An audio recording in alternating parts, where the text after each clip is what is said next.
প্রিয় শিক্ষার্থীবৃন্দ, আমি মাহমুদুল হাসান আপনাদেরকে স্বাগতম জানাচ্ছি আজকের টিউটোরিয়ালে। তো আজকে আমরা দেখব এইচটিএমএল এর বেসিক কিছু টিপস। তো এইচটিএমএলটা কি? তো এইচটিএমএলটার ফুল মিনিং হচ্ছে হাইপারটেক্সট মার্কআপ ল্যাঙ্গুয়েজ। আর হাইপারটেক্সট মার্কআপ ল্যাঙ্গুয়েজ, আচ্ছা আমি এইচটিএমএল, এটার ফুল মিনিং হচ্ছে হাইপারটেক্সট মার্কআপ ল্যাঙ্গুয়েজ।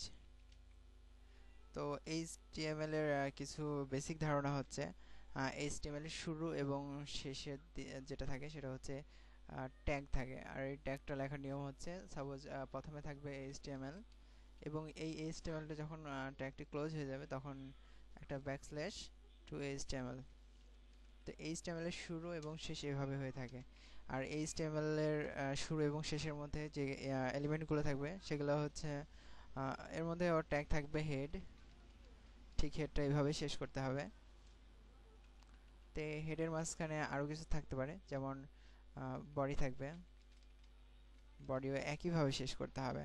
অর্থাৎ এইচটিএমএল এর ট্যাগের একটা প্রধান বৈশিষ্ট্য হলো ট্যাগগুলো যখনই শুরু হবে তখন এরকম ব্র্যাকেটের মধ্যে শুরু হবে এবং যখন এটা শেষ করা হবে তখন অবশ্যই ব্যাকস্ল্যাশ দিয়ে এটা শেষ করতে হবে।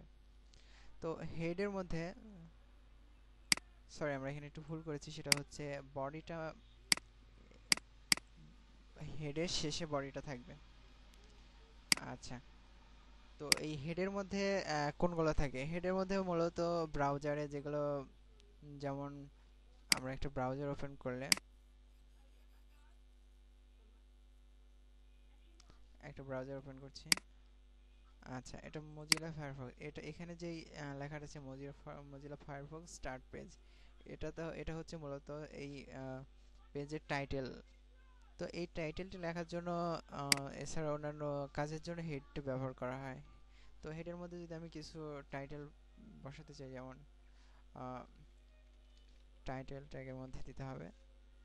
আর এই টাইটেল ট্যাগের মধ্যে suppose this is a Babu blog. দেন বডির মধ্যে মূলত আমাদের এই টোটাল ওয়েব পেজের মধ্যে যা থাকবে এগুলো সবগুলোই এই বডির মধ্যে থাকবে। সাপোজ আমি এখানে যদি হেডিং 1 দিয়ে দিচ্ছি, হেডিং 1 দিচ্ছি। তো হেডিং 1 এ দিচ্ছি হচ্ছে মাই নেম ইজ বাবু। দেন এখানে যদি একটা,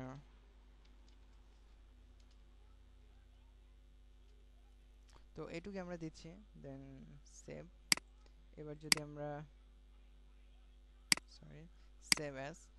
আর এইচটিএমএল এ সেভ করার নিয়ম হচ্ছে, এখানে আমরা যেরকম এক্সটেনশন টিএক্সটি আছে, এখানে আমি যদি সাপোজ লিখে হচ্ছে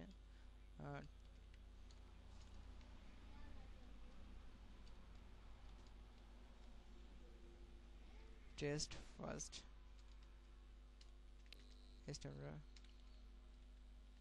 এটুকু দিচ্ছি ডট এইচটিএমএল। আমাদের এক্সটেনশনটা অবশ্যই এইচটিএমএল এ দিয়ে দিতে হবে। তো টেস্ট ফার্স্ট এইচটিএমএল এটা দিয়ে আমরা সেভ করছি। তো এই যে এটা আসলে এখন যদি আমরা ওপেন করি তাহলে কি আসে দেখুন, এখানে কিন্তু এইচটিএমএল হাইপারটেক্সট মার্কআপ ল্যাঙ্গুয়েজ, ও আচ্ছা আমরা এটা এখানে দিয়ে দিয়েছিলাম যার কারণে এটা চলে আসছে।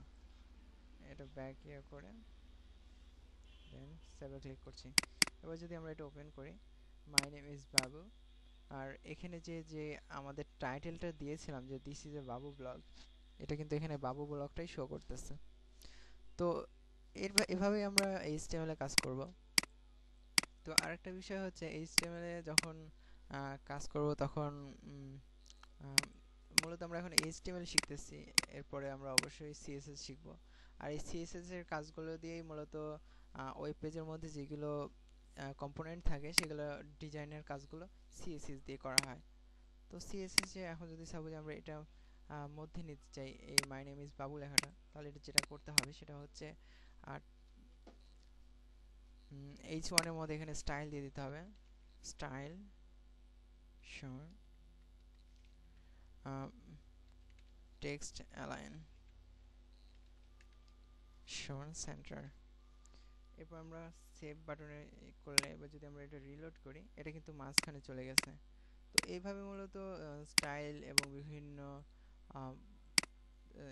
ইয়াগুলো এইচটিএমএল এর মাধ্যমে করা হয়ে থাকে। আহ, তো সিএসএস দিয়ে মূলত ডিজাইনের কাজটি করা হয়ে থাকে। এছাড়া আমি এটাতে বিভিন্ন কালার দিতে পারবো। তো আমরা আজকে বেসিকটা শিখলাম, এরপরে আমরা আস্তে আস্তে এইচটিএমএল এর অ্যাডভান্সগুলো শিখবো। তো আশা করছি আপনারা আমাদের সাথেই থাকবেন।